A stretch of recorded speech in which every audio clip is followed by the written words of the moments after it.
Сәлеметсіздер бе? Мен Алматы облысы Текелі қаласы номер 5 орта мектептің бастауыш сынып мұғалімі Даутова Динара Әбдірәсілқызы. Мен сіздерге 1 сыныптың математика сабағынан қашықтан оқыту сабағымды ұсынамын. Бұл сабақ 4-ші тоқсанның 1-ші аптасындағы 2-ші сабақ.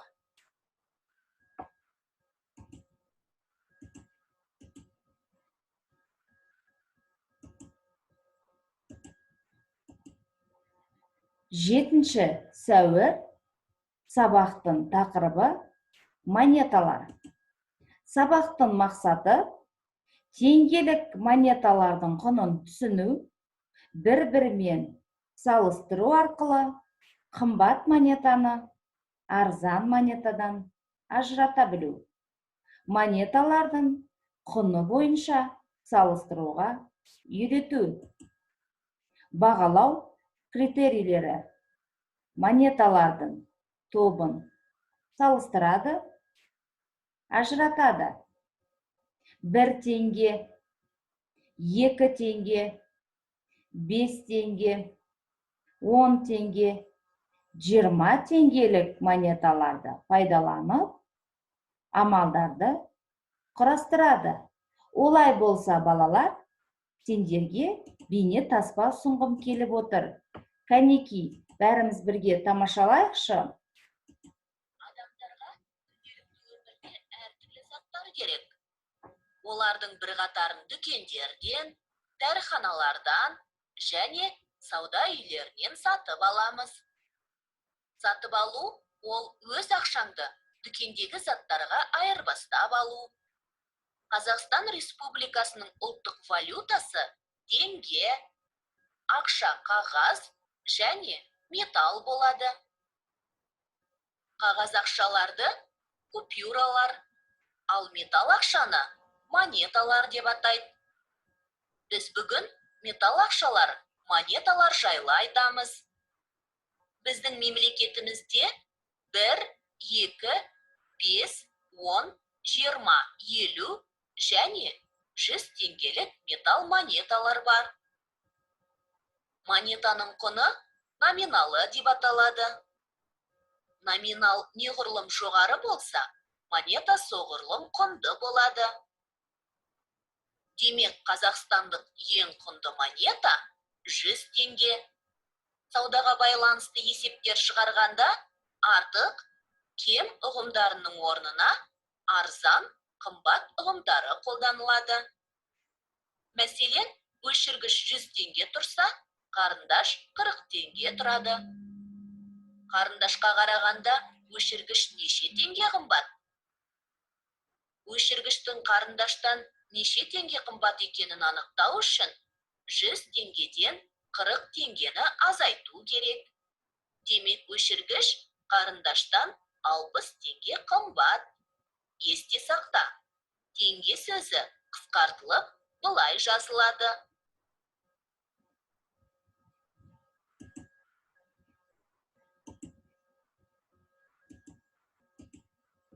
Бүгінгі сабағымыздың тірек сөздері: ақша, монета, теңге. Балалар, 15 қараша теңге күні. Қазақстан Республикасының ұлттық валютасы теңге.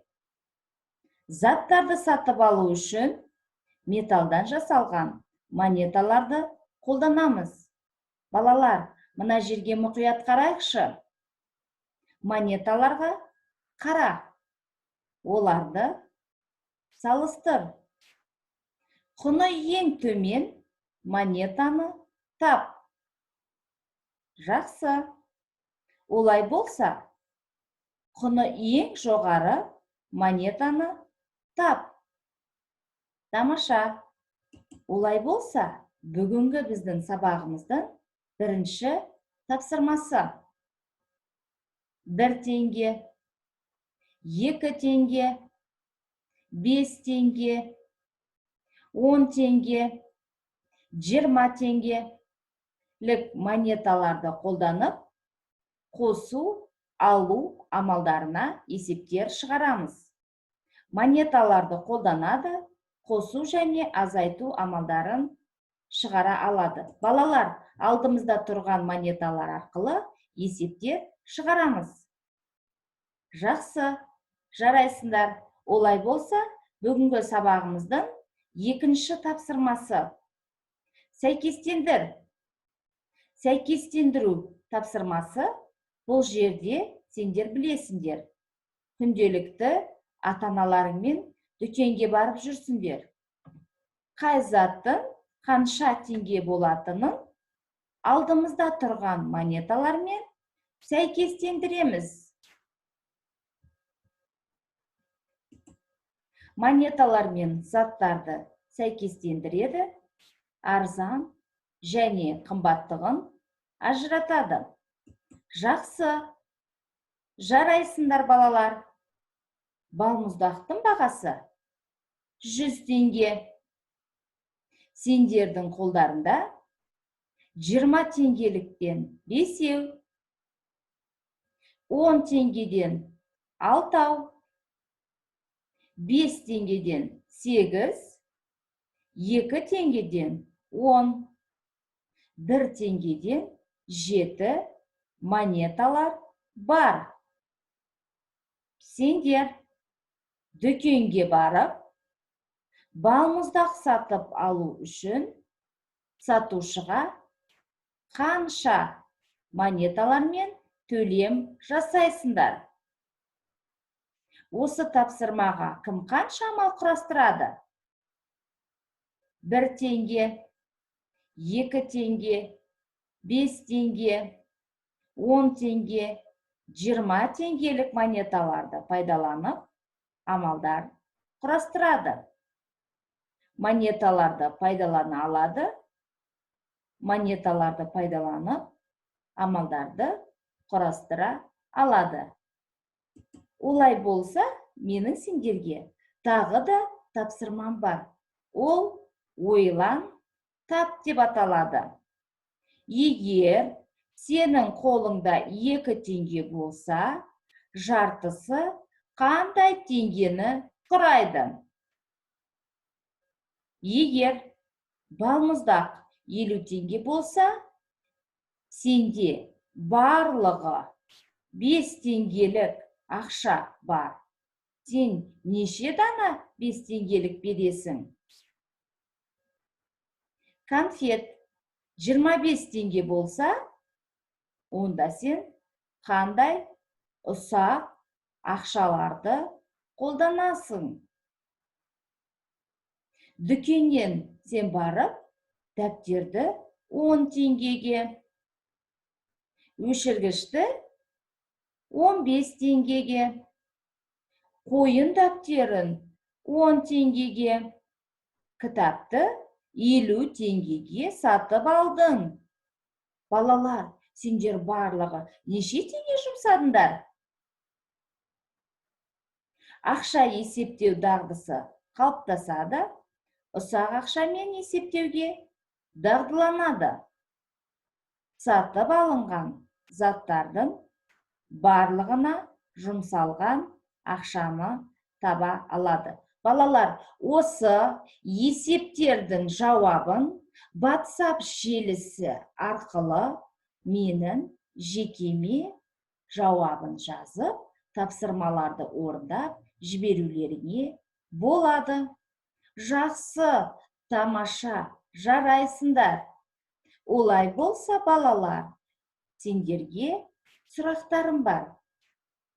Балалар, біз күнделікті дүкенге барғанда, дәріханаларға барғанда, біз нелерді пайдаланамыз?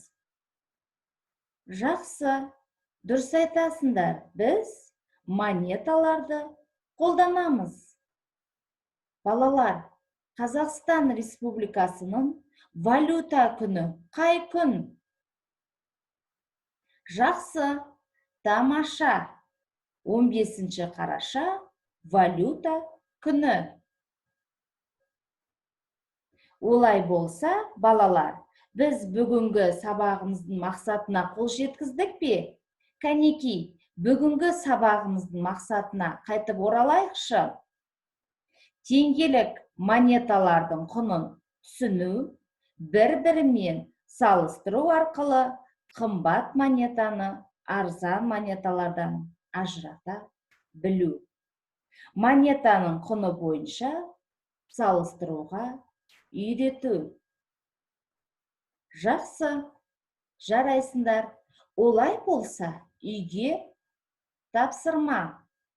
Балалар, ата-аналарымыздан көмек сұрап, монета тақырыбына мағлұматтар іздестіреміз.